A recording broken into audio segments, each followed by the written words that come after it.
Assalamualaikum warahmatullahi wabarakatuh. Perkenalkan, nama saya Zahra. Saya merupakan mahasiswa program studi Ilmu Perpustakaan dan Informasi Islam Universitas Islam Negeri Imam Bonjol Padang. Pada kesempatan video kali ini saya akan menjelaskan tentang tutorial atau cara mengunduh aplikasi Haditsoft, yaitu merupakan sebuah aplikasi yang memudahkan kita dalam mempelajari hadis-hadis Nabi Muhammad SAW secara digital. Aplikasi ini dapat dimanfaatkan oleh kalangan mahasiswa, pelajar, maupun siapa saja yang ingin mendalami ilmu hadis secara praktis dan mudah. Jadi pastikan teman-teman semuanya menyimak video tutorial ini sampai habis. Mari kita mulai. Baik, di sini saya akan menampilkan cara tutorial atau cara untuk mendownload dan menggunakan aplikasi Haditsoft. Untuk langkah-langkah pertama yaitu kita dapat menggunakan buka terlebih dahulu aplikasi Google pada laptop kita, dimana kita nanti bisa menggunakan kata pencarian download aplikasi Haditsoft, dan kita bisa menggunakan web internet archive. Setelah itu nanti akan muncul tampilan seperti ini, dan teman-teman bisa klik pada bagian download yang ini. Setelah itu nanti teman-teman ikuti langkah-langkah selanjutnya dan akan beralih ke install aplikasi tersebut. Setelah berhasil install aplikasi tersebut, teman-teman semua dapat membuka aplikasi tersebut dan aplikasi akan muncul di layar laptop teman-teman sekalian. Sebelumnya mari kita buka aplikasi Haditsoft ini. Nah, setelah berhasil download dan install aplikasi Haditsoft di laptop teman-teman sekalian, di sini nanti akan muncul tampilan dari aplikasi tersebut, di mana di dalam aplikasi ini terdapat beberapa fitur-fitur yang sangat berfungsi untuk teman-teman sekalian. Di mana yang pertama yaitu ini ada daftar buku dari 14 kitab, yaitu ada dari Sahih Bukhari, Sahih Muslim, Sunan Tirmizi, Sunan Abu Daud, Sunan Nasai, Sunan Ibnu Majah, dan lain-lain diantaranya yang terdiri dari 14 buku kitab, 14 imam. Kemudian fitur selanjutnya yaitu ada fitur hadis berdasarkan kedudukan, di mana ada ilmu hadis, hadis Al-Quran, hadis Qudsi, dan beberapa diantaranya. Di sini ada 10 kedudukan hadis.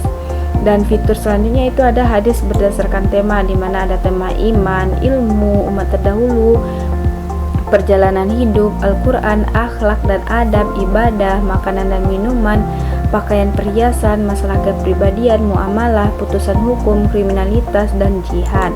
Kemudian ada fitur bookmark, di mana fitur bookmark ini nanti teman-teman bisa memasukkan judul baru atau judul yang sudah ada di antara teman-teman, kemudian klik simpan, dan nanti di sini akan muncul tampilan dari hasil pencarian teman-teman sekalian. Kemudian ini yaitu fitur tentang hasil pencarian, di mana nanti teman-teman ketika mencari hadis yang teman-teman butuhkan, nanti akan muncul di sini hasil pencarian dari setiap buku kitab-kitab 14 imam tersebut. Nanti akan muncul beberapa, misalnya Sahih Bukhari akan muncul beberapa hadis, nanti akan muncul di sini, dan di sini ada jumlah beberapa hasil pencarian teman-teman sekalian. Kemudian ya di sebelah kanan yaitu ada fitur daftar hadis, dan misalnya kita buka salah satu yaitu tentang Sahih Bukhari, di mana Sahih Bukhari ini terdiri dari 77 kitab, 3.761 bab, dan 7.008 hadis. Misalnya kita klik Sahih Bukhari. Nah, di sini akan muncul dari daftar-daftar hadis tersebut. Ada dari Sahih Bukhari 5, telah menceritakan di sini akan muncul daftar-daftar hadis dari Sahih Bukhari. Kemudian fitur yang berbentuk rantai ini yaitu tentang sanad hadis, di mana sanad hadis ini akan dijelaskan tentang ranji-ranji atau sumber atau asal-usul hadis tersebut. Kemudian ada fitur tentang diagram sanad. Fitur ini yaitu berfungsi untuk menampilkan ranji-ranji dari yang bercabang-cabang. Di sini bisa teman-teman lihat bahwa sanad Sahih Bukhari 21 itu yang yang berasal dari Sa'd bin Malik hingga nanti ke bawahnya. Kemudian ada fitur keterangan warna. Di sini teman-teman bisa melihat bahwa setiap warna yang berbeda itu memiliki arti dari setiap keterangan warna, dan setiap warna yang berbeda-beda pada nama-nama di hadis tersebut. Kemudian selanjutnya ada fitur hadis serupa. Nanti di sini akan muncul beberapa hadis yang serupa dengan hasil pencarian teman-teman, dan ada pencarian. Kemudian di sini teman-teman bisa menuliskan nama, kunyah, kalangan, serta level dari hadis-hadis yang teman inginkan. Kemudian di sini ada laporan perbaikan. Misalnya teman-teman terkendala atau ada terjadi permasalahan dalam penggunaan aplikasi, maka teman-teman bisa menuliskan perbaikan atau pesan dari teman-teman. Kemudian teman-teman bisa kirimkan di sini, klik kirim. Misalnya di sini saya akan mencari hadis tentang keutamaan mandi sebelum sholat Jumat. Di sini teman-teman bisa lihat bahwa ada fitur mode pencarian, yaitu dengan menggunakan satu kata kunci, multi kata kunci, regular expression, dan hadis tertampil. Kemudian di sini saya akan menggunakan satu kata kunci, yaitu tugas saya tentang keutamaan mandi sebelum sholat Jumat. Misalnya kita masukkan yaitu kata kuncinya dengan kata kunci mandi. Kemudian kita klik cari. Nah, di sini akan muncul hasil pencarian yang sebelumnya saya jelaskan. Ada dari 1823 hasil pencarian hadis yang membahas tentang mandi. Di sini ada tentang kitab ilmu yang babnya yaitu bab 89 tentang malu dalam menuntut ilmu. Karena kita di sini membahas mandi sebelum sholat Jumat, maka dapat kita next slide untuk mencari yang sesuai dengan kebutuhan kita, yaitu mandi pada keutamaan mandi sholat Jumat.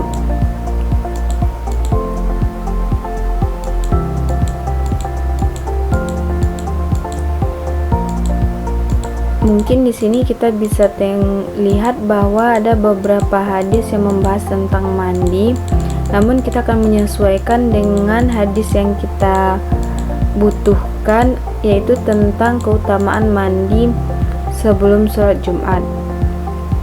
Nah, di sini udah muncul, sudah hampir mendekati bahwa tentang mandi pada sholat menggunakan selai, bab tentang sholat dengan menggunakan selai pakaian.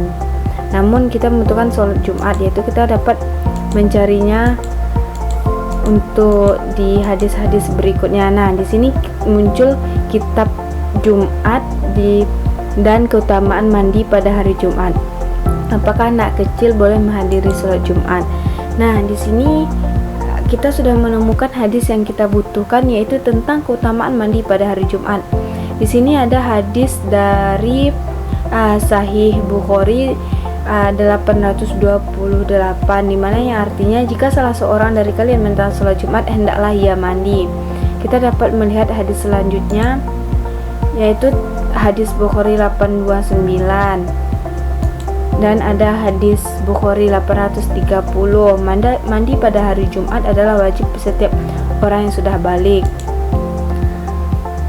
Ada hadis Sahih Bukhari 831, Sahih Bukhari 832,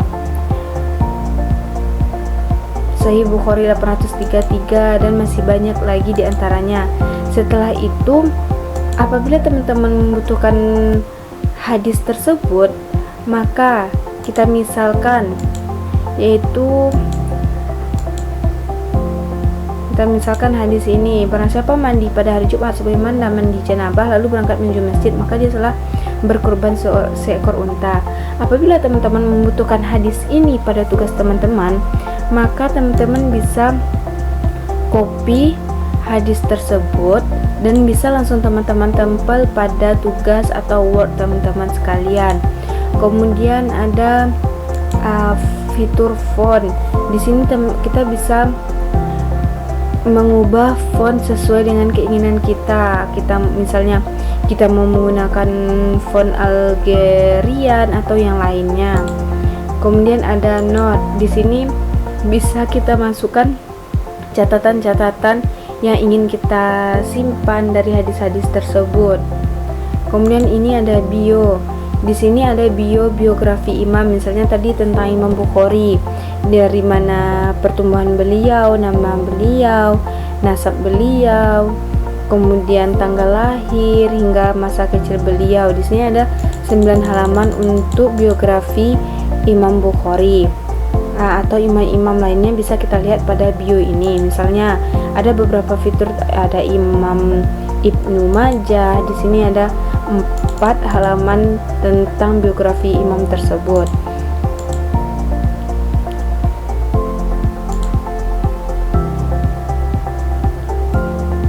Nah, di sini teman-teman bisa memanfaatkan aplikasi ini untuk mempermudahkan dalam pencarian tugas-tugas teman-teman sekalian, yaitu dalam pencarian hadis. Di sini setelah saya jelaskan bahwa saya mendapat tugas itu tentang keutamaan mandi pada salat Jumat. Di sini ada fitur pencarian yang menghasilkan pencarian 1823. Mungkin hanya sekian dari saya. Saya akhiri, saya ucapkan terima kasih. Jangan lupa like. Saya tutup dengan wassalamualaikum warahmatullahi wabarakatuh.